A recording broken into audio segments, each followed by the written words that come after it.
شان حبیب الرحمن صلی اللہ علیہ وآلہ وسلم کی قسط نمبر 87 آج شروع کی جائے گی۔ اللہ تعالیٰ کا فرمان علی شان ہے، عالم الغیب فلا یظہر علی غیبہ احدا الا من ارتضی من رسول۔ غیب کا جاننے والا ہے تو اپنے غیب پر کسی کو مسلط نہیں کرتا سوائے اپنے پسندیدہ رسول کے۔ یہ آیت کریمہ بھی حضور نبی رحمت صلی اللہ علیہ وآلہ وسلم کی نعت پاک ہے اور حضور صلی اللہ علیہ وآلہ وسلم کے غیب کو ظاہر فرما رہی ہے۔ اس میں ارشاد فرمایا گیا ہے کہ پروردگار عالم عالم الغیب کا جاننے والا ہے اور اپنے خاص غیب پر کسی کو قبضہ نہیں دیتا سوائے اپنے خاص پیغمبر کے۔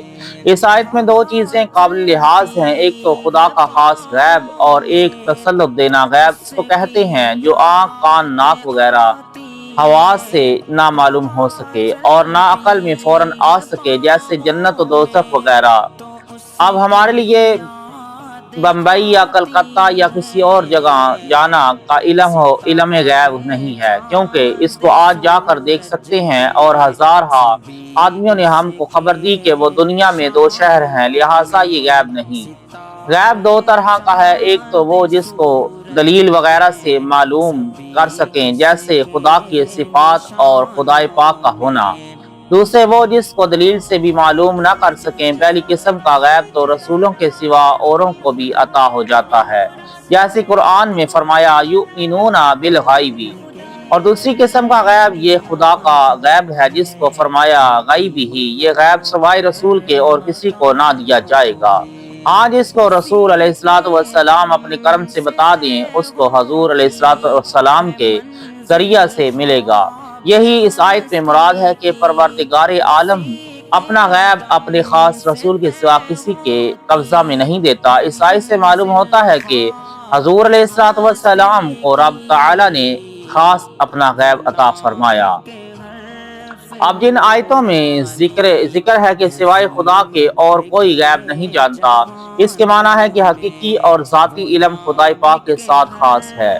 انکار ہے ذاتی کا اور ثبوت ہے علم عطائی کا، جیسے قرآن پاک میں آتا ہے کہ ان العزت للہ جمیعا، ساری عزتیں اللہ ہی کے لیے ہیں۔ پھر ارشاد ہوا وَلِلَّهِ الْعِزَّةُ وَلِرَسُولِهِ وَلِلْمُؤْمِنِينَ، عزت اللہ کی ہے اور رسول کی اور مسلمانوں کی۔ ایک جگہ ارشاد ہوا ان الحکم الا اللہ، سوائے خدا کے کسی کا حکم نہیں۔ دوسری جگہ ارشاد فرمایا فَبْعَثُوا حَكَمًا مِّنْ أَهْلِهِ وَحَكَمًا مِّنْ أَهْلِهَا، جب کسی شوہر اور بیوی میں جھگڑا ہو جائے تو ایک پنچ تو عورت کی طرف سے اور ایک مرد کی طرف سے بھیجو۔ اب ان آیتوں کا یہی مطلب ہے کہ حقیقی عزت اور حقیقی حکومت تو صرف اللہ ہی کی ہے، مگر خدا کے دینے سے مسلمانوں کو عزت بھی ملی اور حکومت بھی۔ اسی طرح علم غیب، حضور کو کتنا علم غیب دیا یہ تو دینے والا رب اور لینے والے محبوب ہی جانتے ہیں۔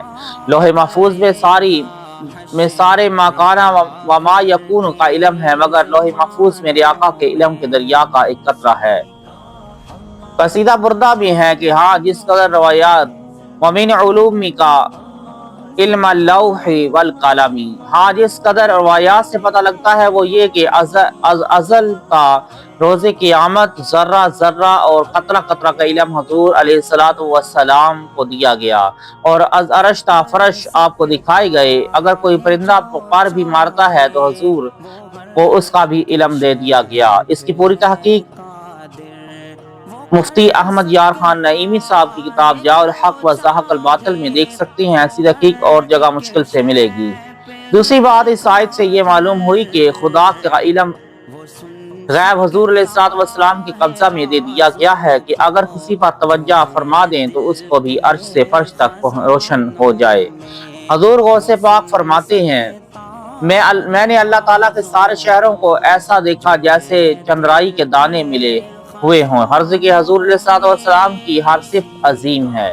اللہ تعالیٰ ہم سب کو عمل صالح کرنے کی توفیق عطا فرمائے، نبی کریم صلی اللہ علیہ وآلہ وسلم کے بتائے ہوئے راستوں پر چلنے کی توفیق عطا فرمائے، آپ صلی اللہ علیہ وآلہ وسلم کی شفاعت نصیب فرمائے، آمین یا رب العالمین۔